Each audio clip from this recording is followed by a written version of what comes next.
So today I plan to convince you that you should stop representing your file paths as strings and start using pathlib. First, a very quick introduction. I help folks level up their Python skills.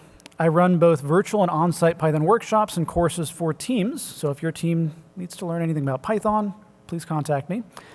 And I also run Python Morsels, which is a weekly skill-building service for Python developers of all skill levels. And I have lots of those stickers. If you want any, find me afterward. And I share a tip every week through my newsletter, which you can find at trey.io/news.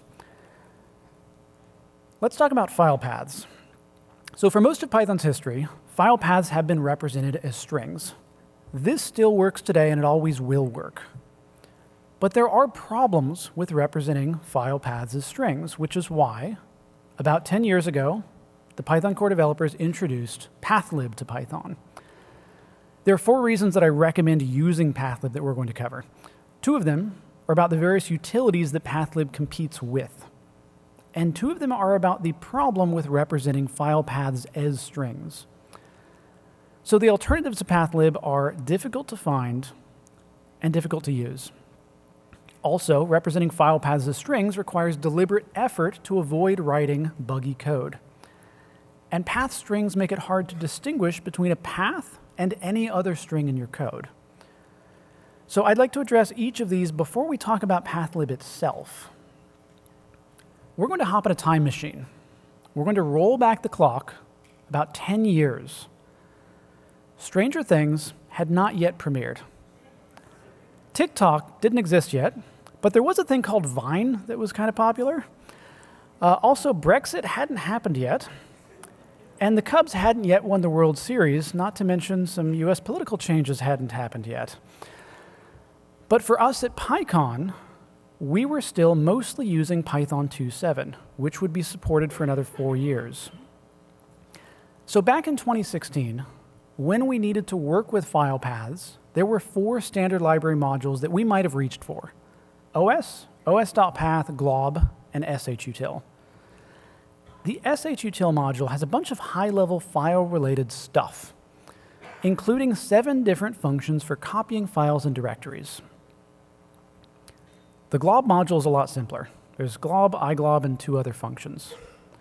The os.Path module is for manipulating file paths, splitting paths apart, joining them together, and generally asking questions of path strings. The OS module is a bit more complicated.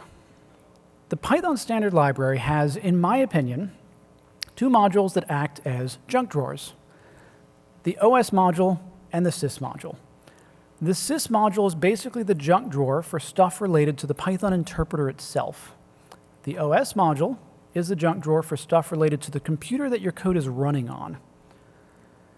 Now, the OS module has lots of file-related stuff and a bunch of not-so-file-related stuff.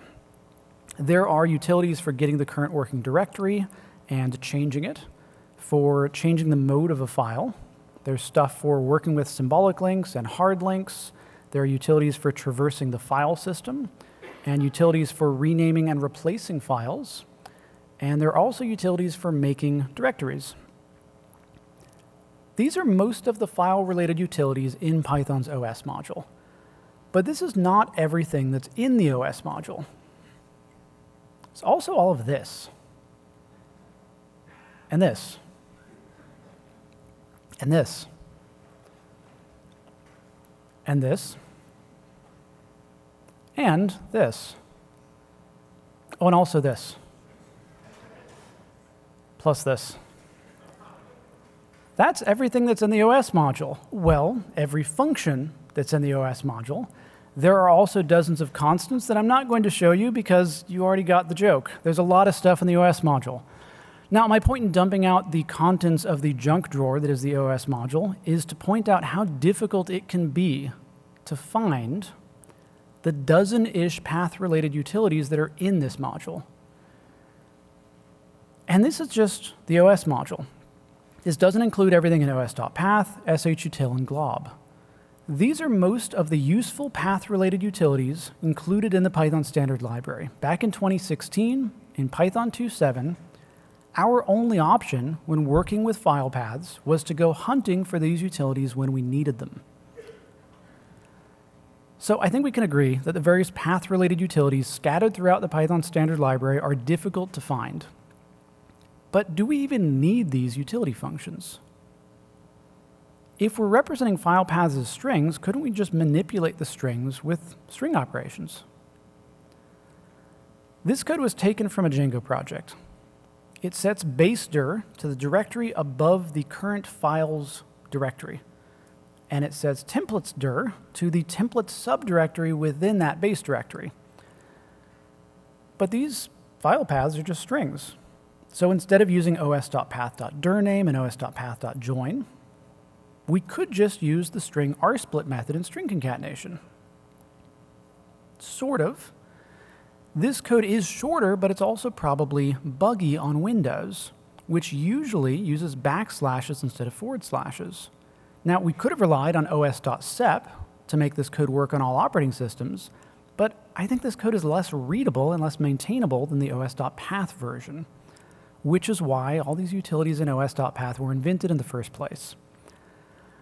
Also, depending on where our path came from, we might accidentally end up with a mix of forward slashes and backslashes, which is technically valid on Windows, but it looks really weird.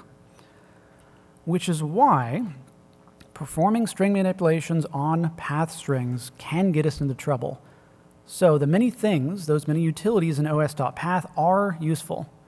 If we forget to use those utilities, and instead we perform string manipulations directly on our path strings, we might end up with buggy code. So, using strings to represent paths can easily lead to bugs unless we're very careful to use the proper path manipulation tools. But potential bugs aren't the only issue with representing paths as strings. Stringly typed code is code that passes strings around when a better type exists. This code is stringly typed. It uses a string to represent a date. This code uses the datetime module to represent the same date.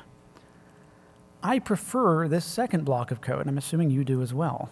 It's a bit easier to work with a date object than it is to work with a string, and we automatically get a bit of certainty about whether the data that we're working with is valid or not.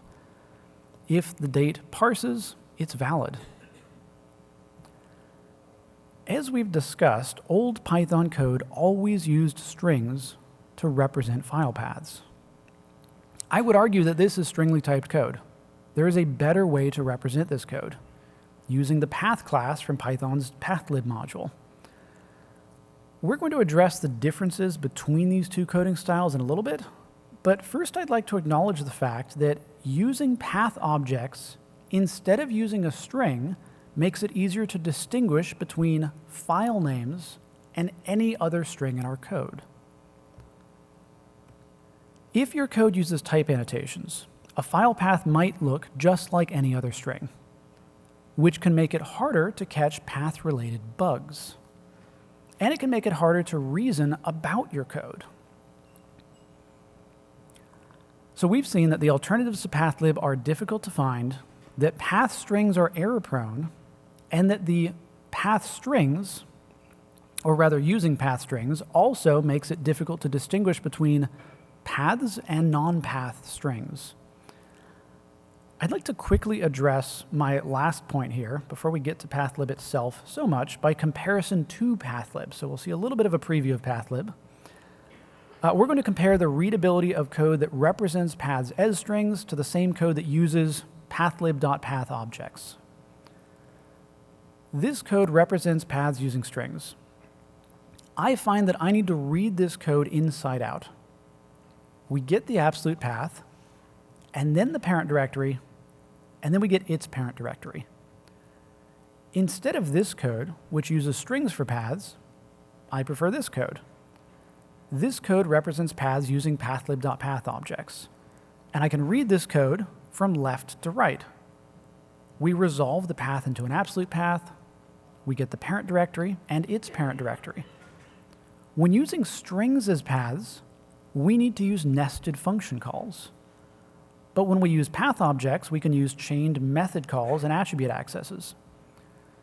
Personally, I think the pathlib version reads much more naturally. Here's another example comparing the glob module to pathlib. Instead of joining a path and then passing it to iglob, with pathlib, we can just call the rglob method on the path object.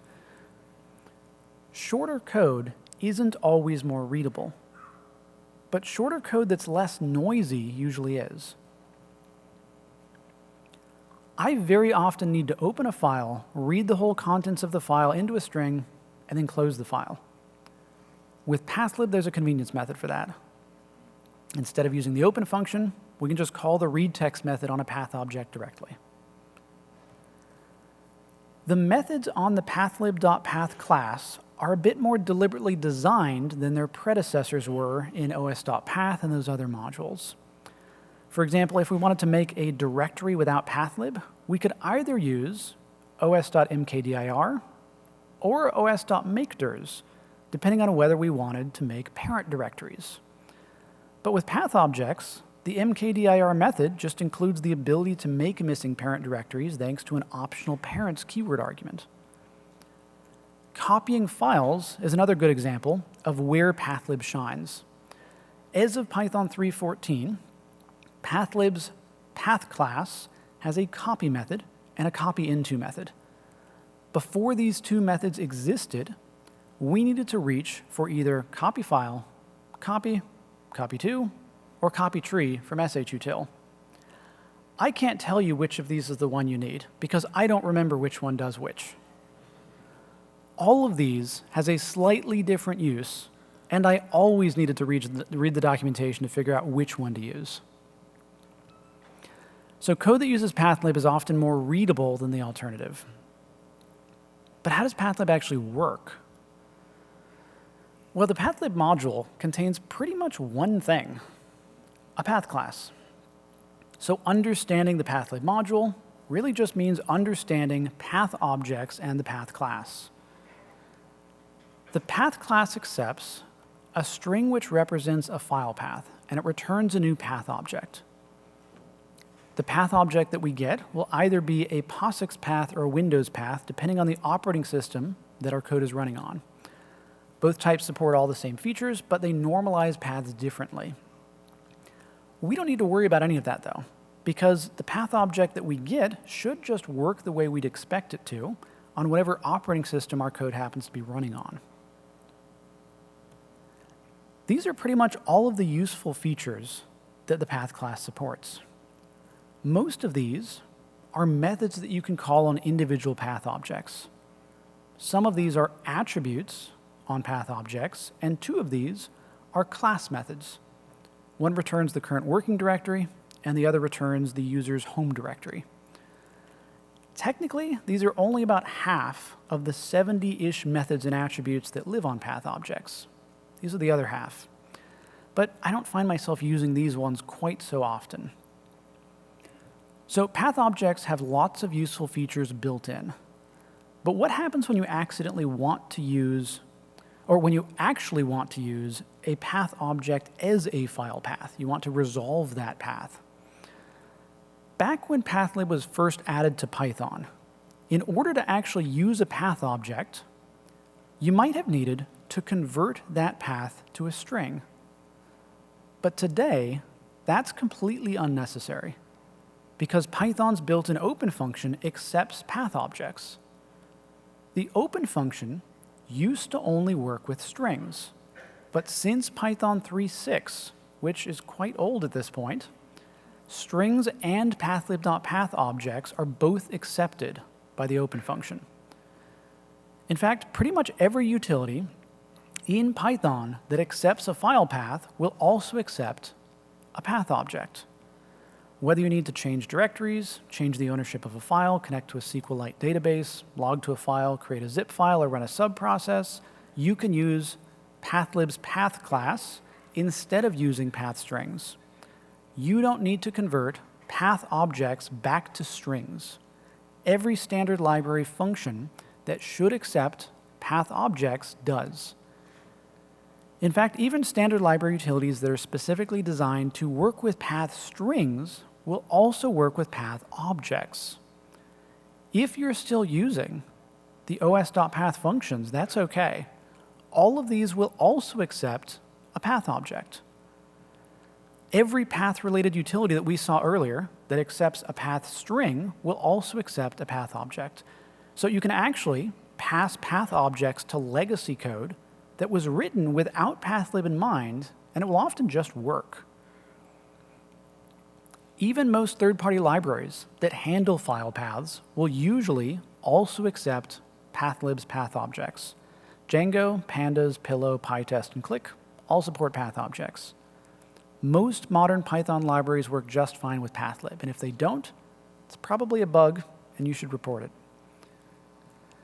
So pathlib is great, but in practice, how should you actually start using pathlib in your code? Pretty much any time that you encounter a string that represents a file path, you'll pass that string to the path class to get a path object. When you're writing cross-platform compatible code, you'll want to use forward slashes in your string literals. But don't worry about backslashes on Windows.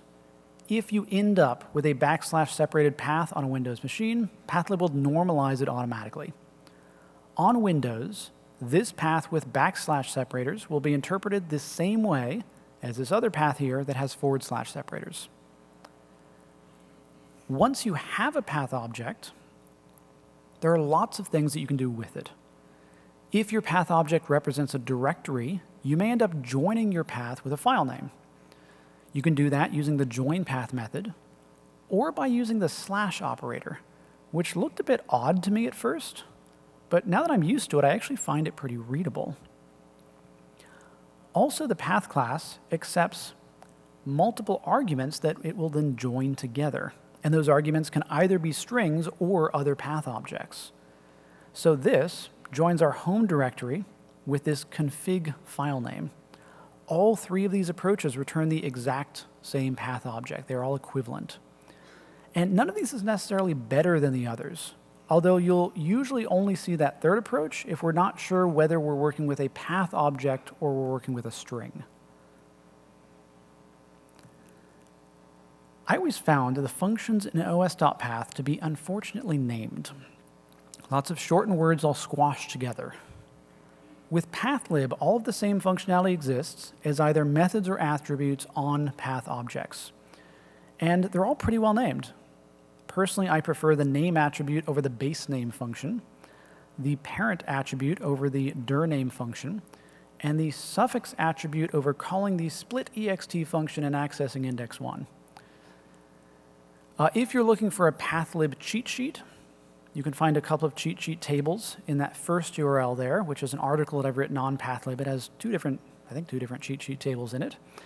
And there's also a table at the bottom of the pathlib documentation, which is where that second URL there goes. So this talk is about pathlib, but it isn't just about pathlib. Code that uses pathlib can also work with code that inherits from the pathlib.Path class. And it's also possible to practice duck typing when it comes to path objects. Since Python 3.12, you can extend the functionality of pathlib through inheritance.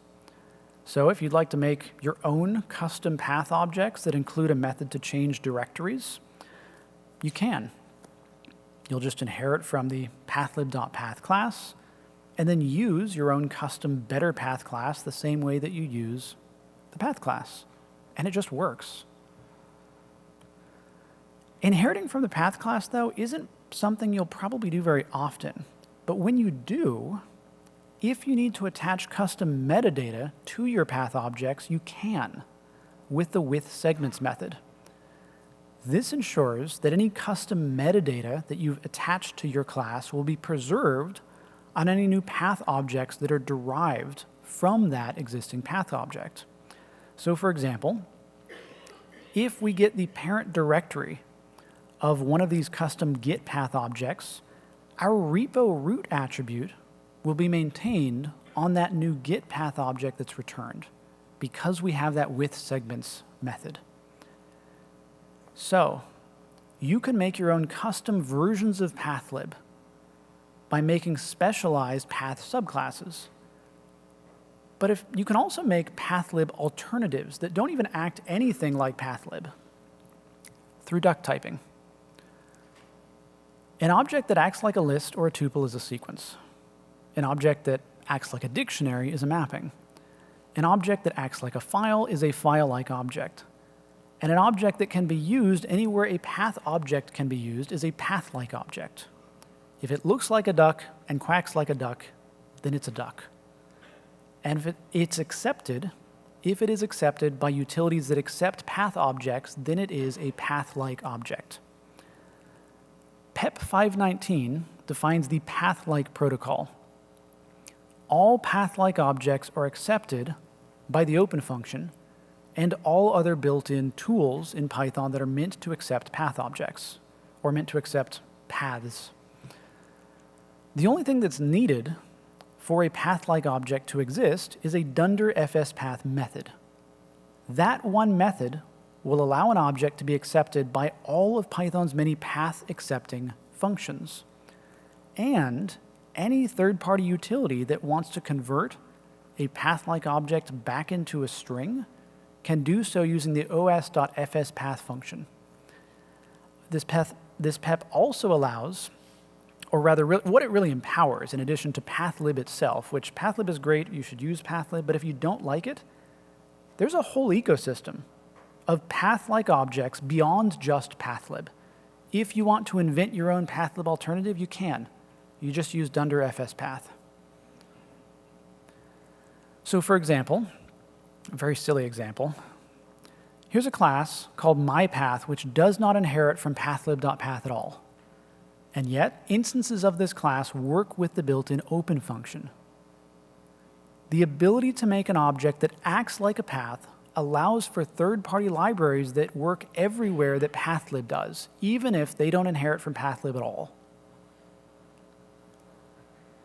So before we conclude, I'd like to make sure to discuss a couple of common mistakes that new pathlib users often make. The path class has an open method. Back in Python 3.5, the open method was the official way to get an open file out of a path object. The path-like interface was added in Python 3.6, thanks to PEP 519. So now path objects work with the built-in open function. There is no reason to use the open method anymore. The open method only exists because there were two versions of Python that included pathlib before the open function worked with pathlib.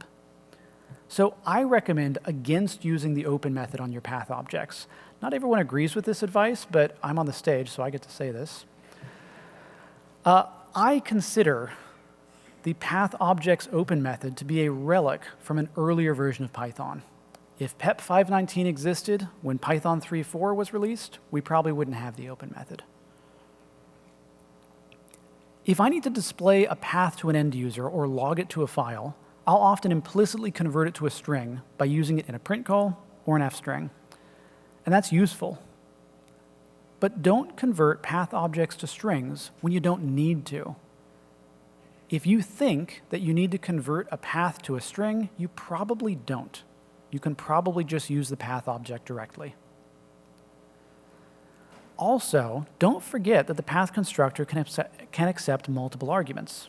So if you have a directory string and a file string and you'd like to join them together, you don't need to make a path object and then use the join path method or the slash operator. You could just pass both of your strings to the path class. This even works if you're not sure whether one of these is a path object or a string. It works in either case. So with pathlib, it's easy to write code that works on all operating systems. Many common path operations are even simpler than they were before pathlib. And you get to avoid awkward stringly typed code. Pathlib can help make your code more readable and more maintainable.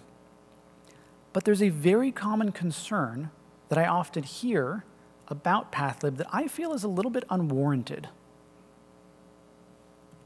pathlib is slow. It is true that pathlib can be slower for some operations, but readability is sometimes worth a small performance penalty. I searched 400,000 files with os.walk and with the pathlib.Path objects, pathlib.Path classes walk method. And pathlib wasn't any slower. But the walk method on the path class kind of cheats. It doesn't return a path object, it returns a string. When I converted all 400,000 paths back into path objects in order to ask questions of them, my code did slow down. Although unless I'm actually planning to process many thousands of files, this kind of slowdown probably isn't very significant. Most path operations aren't in tight loops. Readability is usually more important than micro-optimizations. Use the right tool for the right job. Optimize only when it really matters. Pathlib isn't just a different API. Pathlib is about acknowledging that file paths are important enough to warrant their own data type. A data type that's designed to make file path operations easy. It's about representing file paths properly. Thank you.